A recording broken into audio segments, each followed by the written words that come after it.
بسم اللہ الرحمن الرحیم۔ السلام علیکم، welcome my channel Zahra voice. نیک بندے سے قبر میں سوالات۔ نیک بندے کو قبر میں کون سے 4 انعامات دیے جائیں گے؟ سامعین، آج کی ویڈیو میں ہم آپ کو بتائیں گے کہ نیک بندے سے قبر میں کون سے سوالات کیے جاتے ہیں اور نیک بندے کو قبر میں کون سے 4 انعامات دیے جائیں گے۔ آپ سے گزارش ہے ویڈیو پوری ضرور دیکھیں۔ جب بندہ مومن کی روح جنت میں سیر کر چکتی ہے تو اللہ تعالیٰ حکم دیتے ہیں کہ میرے بندے کو زمین پر لے جاؤ تاکہ اس کے ساتھ بھی میرا وہ قانون پورا ہو سکے۔ سورہ طٰہٰ میں اللہ تعالیٰ ارشاد فرماتے ہیں کہ اس زمین میں سے تمہیں بنایا گیا اور اگایا، اور اسی میں تمہیں ملا دیا جائے گا اور اس میں سے پھر تمہیں اٹھایا جائے گا۔ یہ اللہ کا قانون اور اصول ہے۔ چنانچہ اس روح کو دوبارہ زمین پر لایا جاتا ہے اور قبر میں اس سے پوچھا جائے گا، من ربک، تیرا رب کون ہے؟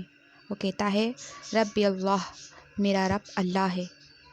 پھر پوچھا جائے گا من نبیک، تیرا نبی کون ہے؟ تیرا ہادی اور رہبر کون ہے؟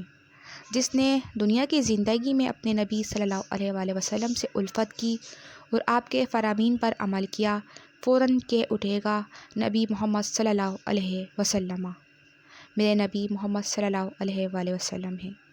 پھر پوچھا جائے گا ما دینوں کا، یہ بتا کہ تو نے دنیا میں کون سا طریقہ اختیار کر رکھا تھا؟ وہ فوراً جواب دے گا دین الاسلام، ہمارے پاس دین صرف اسلام ہی بھیجا گیا تھا۔ سامعین، یہ وہ سوالات ہیں جو نیک بندے سے قبر میں کیے جائیں گے۔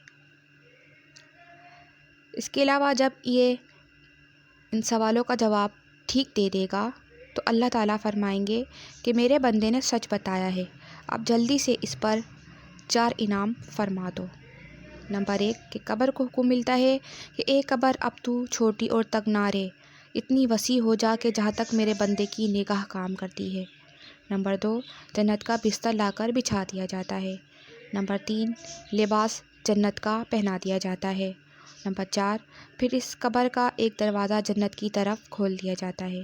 نبی کریم صلی اللہ علیہ وآلہ وسلم نے ارشاد فرمایا کہ جب جنت کا دروازہ کھلتا ہے تو جنت کی خوشبودار معطر ٹھنڈی ٹھنڈی پرسکون دل لبانے والی ہوائیں اس قبر میں پہنچنا شروع ہو جاتی ہیں۔ جنت کے بستر پر جنت کا لباس پہنے معطر ہواؤں میں کشادہ ترین قبر میں اللہ کا یہ بندہ ایسی میٹھی نیند سو جاتا ہے کہ جیسے نئی نویلی دلہن۔ سبحان اللہ۔